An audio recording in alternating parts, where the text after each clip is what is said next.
Fantastic. Something I've always wanted to see and experience. Certainly with you guys, it's going to be unreal. And as the driver did, this is a place that you want to win. And all the history, the heritage, champions that have won here, the great races, the big moments. And as a driver, you want to win at those racetracks. There's the race, and then there's the playoffs. For somebody like Michael McDowell on the right-hand side, sitting on the pole, in the Loves Front Row Motorsports Forum, it's all about winning this race. Scores off. He's got 500 Here it comes. He wants to be a Talladega winner. He's come close before. Let's get ready to go. Time to bring the action. You betcha. The action, like nowhere else. Ready? Green flag is out. Boogity, boogity, boogity. Let's go racing at Talladega, boys.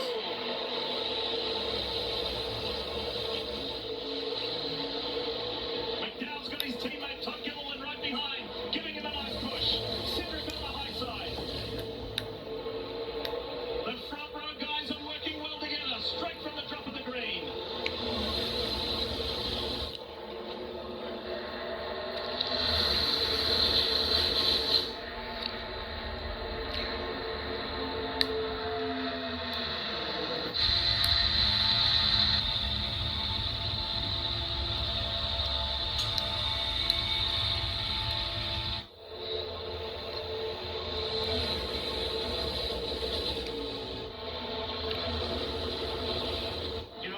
Toward the back of the pack.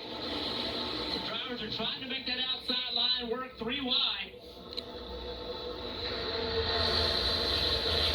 Brad Keselowski was one of those. He's up on that third lane.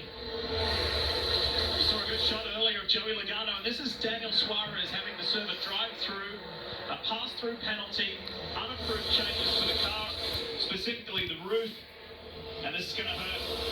It's going to hurt. The 99 won't go a lap down because of this, but now he'd be by himself on the racetrack. The pack, the draft, the air of all these cars much faster than the 99 by himself. Daniel Hemrick jumped up to lead that outside line. He saw the teammates, the Roush teammates, the 6 and the 17, Keselowski and Buescher. He wanted to be in front of those to lead it. Big push right here from Keselowski. BuildSubmarine.com camera giving us great shots. It was the best qualifying of the year for Daniel Hemrick. You see him up ahead. And now it's 4 wide. Keselowski found himself in the middle, and he's still there in the middle. 4 wide into 1. Yeah, that was an aggressive move. Andy Hamlin wanted to lead that pack, and he left that bottom open for Keselowski, and Keselowski took it.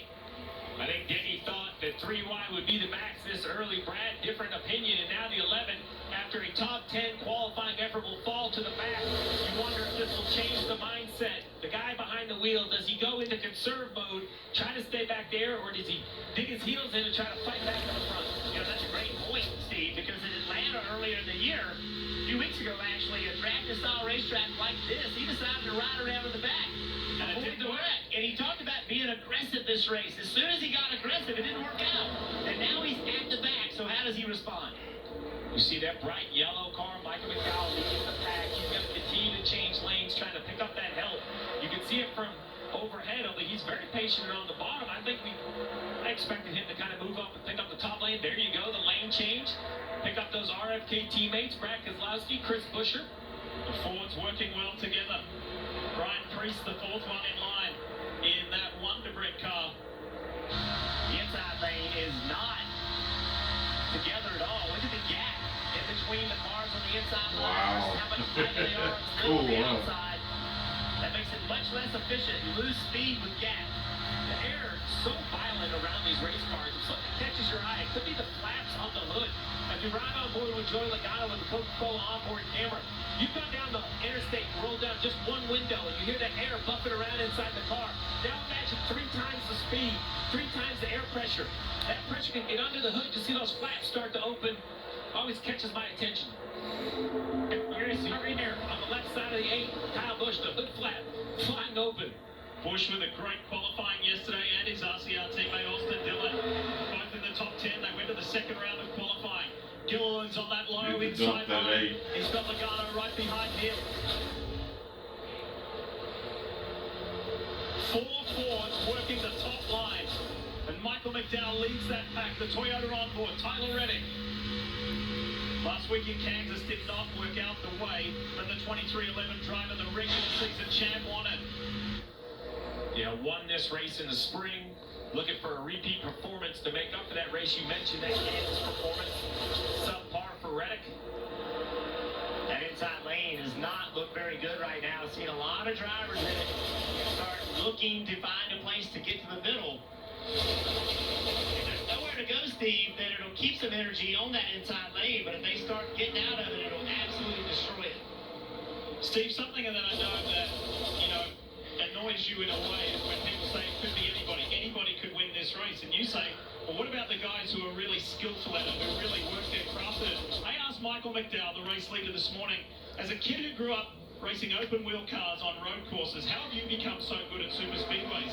He said, because when I first started doing it, I hated it. Going 3 and 4 wide just didn't feel natural to me, so I went back and I studied those guys who were good at it. He said, because I don't believe that anybody can win either, so I made myself get good at it. Everyone has the opportunity to win, and the results are nearly impossible to predict. But don't confuse that with the lack of talent it requires. These are the most talented stock car drivers in the world, and in this discipline, specifically here, there are a few that absolutely stand out. Zach Burns, what you got? Lee, we saw that early shuffle that took Denny Hamlin from an 8th place starting spot to the very back of the pack. There he is now, riding around in the back, and it makes you wonder if the driver thought this was okay, if this was something that he did or didn't intend to do, if he was just dropping back on his own. Here's what he had to say. Succinctly, that sucked. He didn't necessarily want that to happen, but now, Jeff, he's just got to deal with it and race from there. The problem, Dave, is that dealing with it's very difficult because it's 3 wide. Where are you going? Where are you going? Right? So how are you going to gain this track position back? There's plenty of time in this race between pit strategies, between cautions, and all these types of things. Denny can get his track position back. But it's not like he's just going to drive up there and just get to the front. Where are you going to go? And that's where you get frustrated as a driver. You start pushing the issue, trying to make something happen. Because the only way you can get going is to get your line moving forward. You've got to do your job to move your line, and that's just by good pushes. You want to make a job for the driver even more challenging than 3 wide at 190 plus miles an hour? The first stage, 60 laps. These cars can run 40 to 45 laps on fuel. They'll all require a trip down pit road. Well, the crew chiefs ask themselves, how can we help my driver with it? Come up with this problem of if we need less gas, we'll be on pit road less. So now I want you to be out here racing 190 plus. And oh, by the way, try to save some fuel along the way. Some are better than that than others. So many games being played throughout the pack. Going back to the Denny Hamlin point, Jet, to underscore that, he said and Dave mentioned, he's going to make up the